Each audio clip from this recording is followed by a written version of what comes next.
التحكيم في حته البطوله يا كابتن تامر، لازم نتكلم بس على قضيه التشفير، لان طبعا هي بقت قضيه دلوقتي الحلقه، قضيه مزمنه وقضيه مجحفه لناس كثيره جدا على مستوى تشفير مباريات كاس الامم الافريقيه، تشفير المباريات، كل المباريات عامه، لان طبعا انت بتتكلم عن اللعبه الشعبيه الاولى، لعبه الفقراء هي كره القدم. عشان كده اعتقد ان الفتره الجايه ستشهد تغييرات كثيره جدا زي ما بيحدث في الوقت الحالي على الساحه العالميه والاوروبيه، تغييرات كثيره جدا في ان اقيمت بعض القضايا ضد بعض ضد التشفير والاحتكار، وفعلا كسب القضايا احد المحامين. اتصور ان الفتره الجايه ستشهد تغيير في مصر كمان في الوطن العربي. مصر لازم تكون لها دور كبير جدا في الفتره الجايه في حته بدايه تصحيح مسار الاحتكار، لان احنا بنتكلم على 80 مليون، بنتكلم على 150 160 مليون عربي موجودين في الجزائر والمغرب وتونس ومصر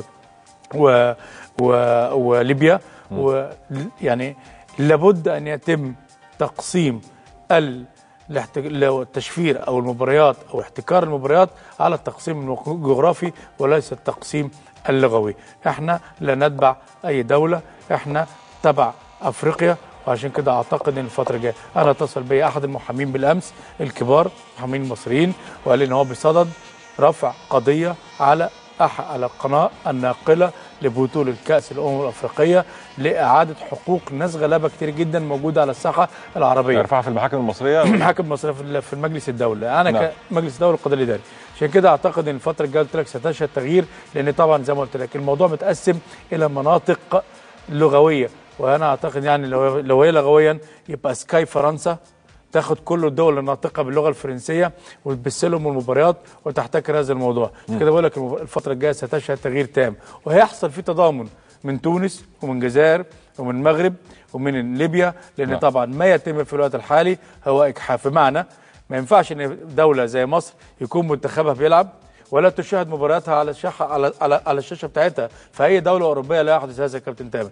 كده اعتقد الفتره الجايه زي ما قلت لك هتشهد تغيير، وتغيير كبير جدا في حته الخريطه بتاعت ان شاء الله نفتح هذا الملف في قضيه الاسبوع القادم ان شاء الله، ونكون عنده ان شاء الله نتابع يعني في هذا الموضوع، واحد متخصصي التسويق الرياضي العالمي، وايضا رؤساء بعض القنوات المتواجده سواء كانت في الدول العربيه او في مصر، ونتابع هذا الموضوع. انت عارف المقابل المادي اللي بيجي لمنتخب مصر في اشتراكه لكاس الامم الافريقيه $40,000.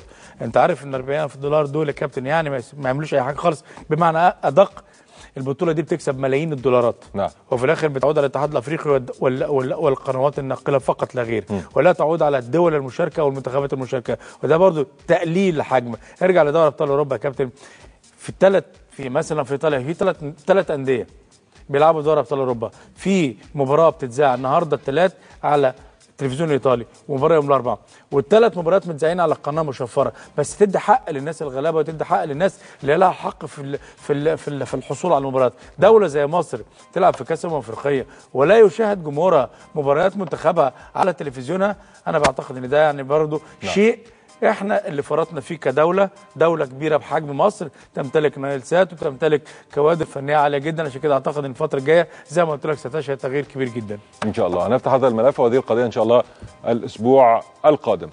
نتكلم كابتن خالد عن